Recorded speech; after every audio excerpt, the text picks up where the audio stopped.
अस्सलाम वालेकुम। आप देख रहे हैं पाक एक्सक्लूसिव टीवी। आज की बड़ी ख़बर ये है कि ग्रीन बसें कराची पहुंच गई हैं। अभी अभी खुर्रमशेर ज़मान ने ऐलान किया है कि आज रात को बसें कराची पहुंच रही हैं और अब तक पहुंच गई होंगी। इनका हाल पहले वाली बसों के अब नहीं होगा, इंशाल्लाह ये उनका वादा है। अस्सलाम वालेकुम जी।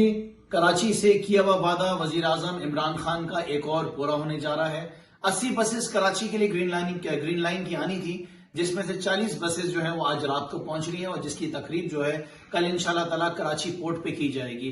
मैं कराची के शहरियों को सिर्फ ये बताना चाहता हूं कि वजीर आजम इमरान खान जिस तरह कराची शहर की खिदमत कर रहे हैं, वो सारे वादे हैं जो कि वो पूरे कर रहे हैं। कराची के शहरी काफी सालों से एक अच्छी ट्रांसपोर्ट ना होने की वजह से परेशान रहे थे, लेकिन अब आने वाले दिनों में ये इस जदीद बसेस के अंदर ट्रेवल करेंगे और हम आपसे ये भी वादा करते हैं कि इसकी तादाद को और बढ़ाया जाएगा और कराची के ट्रांसपोर्ट के निजाम को और बेहतर से बेहतर किया जाएगा। Thank you.